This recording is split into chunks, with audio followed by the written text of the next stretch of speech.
Chapter 2 Nick. Adam and Perkin were going to see Nick. Adam had saved him part of his meat from dinner, and Perkin had saved him a hunk of bread. That was good of Perkin, for in spite of being so thin, he was always hungrier than Adam and needed to eat more, and Nick wasn't his dog. Besides the food for Nick, which he carried in the leather wallet hung on his belt, Adam had his harp over his shoulder. It was after dinner on St. Albans Day, and the boys were free till supper time. There was no reason why they should not have walked boldly out of the school building, across the court, and through the gate. The porter would not have stopped them today.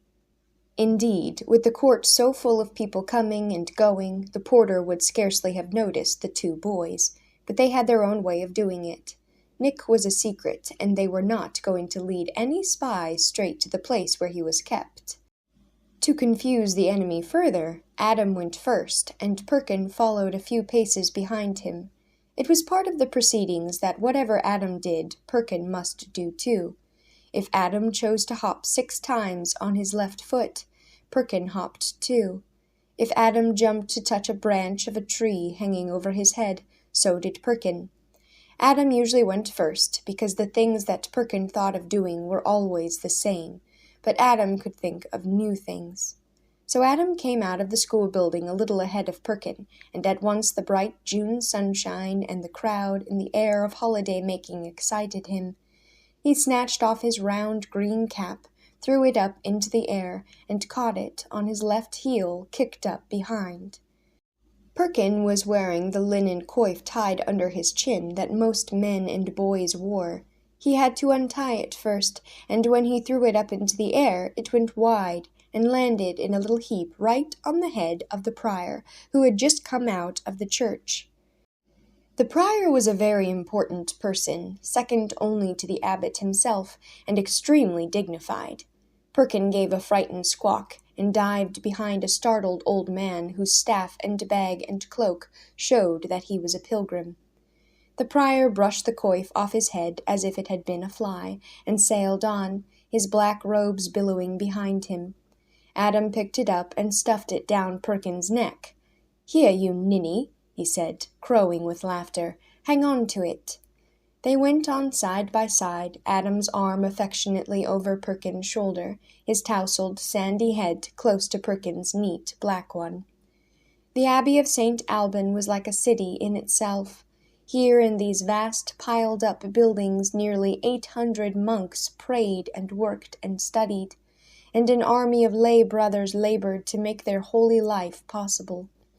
Besides the houses that the monks needed, there were the abbot's palace, where he entertained nobles and churchmen, and sometimes the king himself, the guest-house where lesser folk might stay, the almonry where the poor were fed, and the school. Then there were all the stables and barns and granaries, the laundry and dairy and mill and smithy. Most important of all, towering up into the June sky, was the heart and center of it, the Abbey Church, whose bells rang 7 different times every day for services of prayer and praise. On this 22nd of June, St. Alban's own day, the great abbey was seething with life and color. Pilgrims had come from all over England to worship at the golden shrine where the saints' bones were kept. Beggars gathered in hungry hordes for the extra dole the almoner would give out to celebrate the day. Townspeople and country folk came to see the procession led by the abbot, wearing the wonderful embroidered robe that the 3rd Henry had given to the abbey. Now that High Mass was over, people lingered in the church and outside in the court, seeing what was to be seen, and hearing and telling news. Adam and Perkin skirted around the north side of the church and slipped into the herb garden. In one corner, behind some clumps of tall lavender, a monk was working. Adam squatted down and pulled Perkin down beside him. They crept on their hands and knees among the tangy, fragrant plants and wriggled through the hedge on the other side. Beyond the herb garden were the vegetable gardens, with rows of green cabbages and leeks and peas and beans, and beyond them a bit of orchard and the fish pond. There they stopped a minute to look at the carp, and Perkin would have thrown some of Nick's bread to them, but Adam said, "No, come on." And they had the abbey wall to climb next. "Give me a leg up," said Adam. It was an old bit of wall down behind the big barn. Up Adam went, a toe here and a finger hold there, the top of the wall on knees and elbows, and a scraped hand down to Perkin to help him up. A tuft of pink valerian growing out of a crevice nodded in the breeze and shed its fragrance. Adam sniffed. He loved all the warm, bright, sweet things of the earth. He hated being shut up inside stone walls with the smell of cold and damp and books and woolen robes. So now he sat on the top of the wall and sniffed, and let the wind blow through his hair, and crinkled his eyes against the sun, and thought of nothing at all, but felt blissful. "What are you waiting for?" said Perkin, who was not one to waste time. Down below them was the little river. Between it and the wall was a strip of grass and a narrow path. A gnarled willow tree stood with its roots in the water, and one branch pressed up against the wall. They swung themselves down by the tree and walked along the path to the bridge. On the other side of the river was the mill and the Fighting Cock's Inn, and the road that passed by Dame Malkin's cottage near St. Michael's Church. Because it was a holiday, the mill was silent, and the inn was noisy. "There's a wrestling match going on," cried Perkin. "Let's watch." "You can if you want," said Adam. "I'd rather go see Nick." "Oh, I don't really want to," said Perkin hastily. The road led past an old Roman town called Verulam. Nothing was left of it now but some crumbling walls and piles of stones with grass growing in the crevices. People had taken most of the old stones and bricks to make new houses. The tower of the abbey church was built of Roman bricks, and so was Dame Malkin's little cottage. "When the Romans came," said Adam, "the people who'd always lived here before went underground. They're there still. They're fairies now." "Our parish priest says there aren't any fairies," objected Perkin. "That's what Roger told me," said Adam with finality. Dame Malkin was a widow who lived alone except for her cow and 3 sheep and 7 hens, and her big gray cat and Adam's dog Nick. Adam was always afraid that Nick would forget him between visits and learn to love the old woman best. He whistled as he came near the little thatched house under the big oak tree. At once the door swung open, and out rushed a little red whirlwind with flopping ears, big fringy feet, and a frantic tail.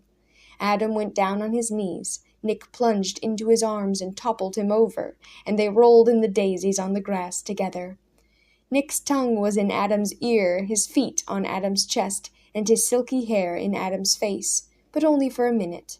Then Nick was off again. He bounced up against Perkin's shins. He ran round and round in great circles over grass and road. He yelped with joy, his long pink tongue hanging out the side of his mouth, and his ears flapping together over the top of his head. There could be no doubt that Nick was glad to see Adam. Dame Malkin had come to the door and stood watching. She was a short, round-faced woman with merry blue eyes and red cheeks. She wore a blue homespun gown, and her white wimple and cap were clean for the holiday. "Get up off the ground, boy," she called to Adam. "You'll roll on your harp and break it, and I've been waiting this long time for a tune. Come in, come in." First Adam had to give Nick the meat he had saved. He made Nick work for it. The little dog had to walk on his hind legs, roll over, and play dead, and even when it was set before him, even though his brown eyes were all but melting with eagerness, he had to wait till Adam gave the signal before he could fall on it and gobble it. "I'm not going to make him do all that for my bread," said Perkin. "Yes, you are too," said Adam firmly. "He's a minstrel's dog, and he has to learn to entertain people." He took the bread out of his wallet and handed it to Perkin. He would have liked very much to give it to Nick himself, but of course it was Perkin's bread. "Walk," said Perkin, and held up the hunk of bread. Nick, however, recognized but one master. He stood on his hind legs. but instead of walking as requested, he snatched the bread out of Perkin's hands and made off with it. When he was safely out of reach, he stopped and chewed with his head thrown back, and his eyes rolled at the boys till the whites showed. If either of them moved, he picked up the rest of the bread and ran a little farther away before he stopped and chewed again. He was distinctly laughing at them.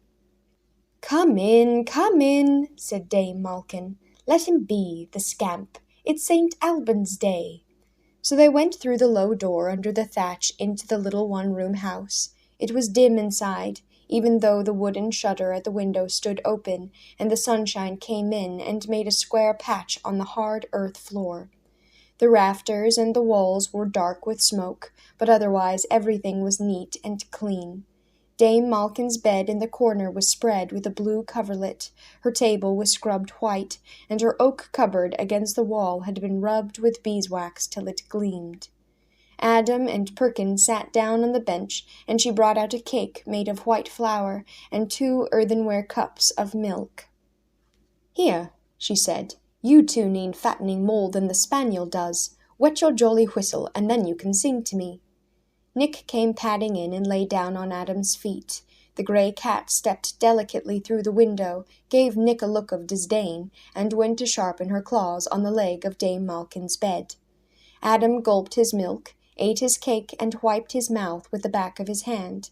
Then he wiped his hand on Nick's silky sides, and took his harp from his shoulder. He tightened the strings till they sounded right, when he ran his fingers over them. Ripples of music followed his fingers. He wriggled a little with pleasure.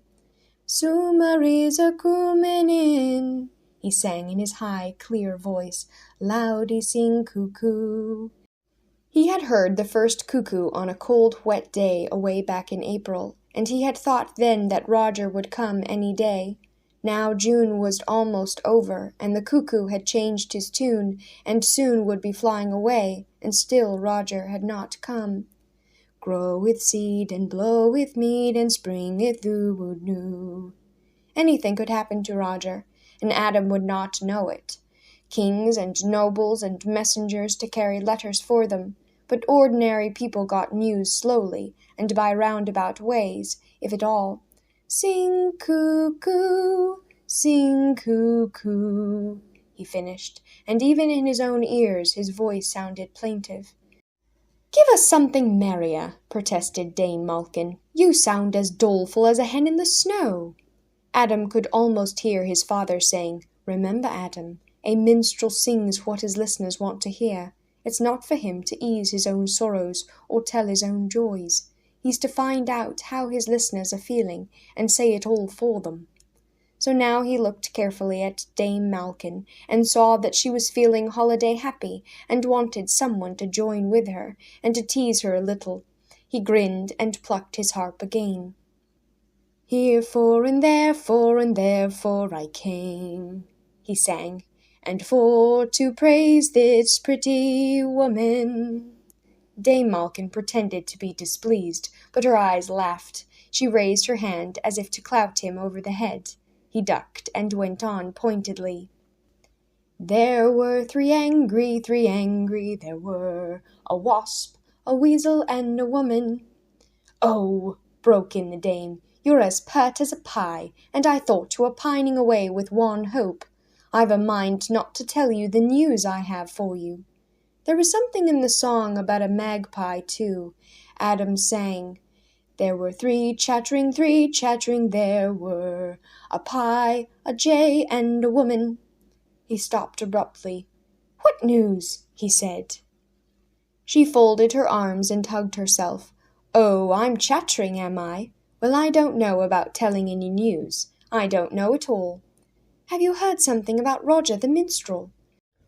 No, boy, not for certain sure, but it might be something.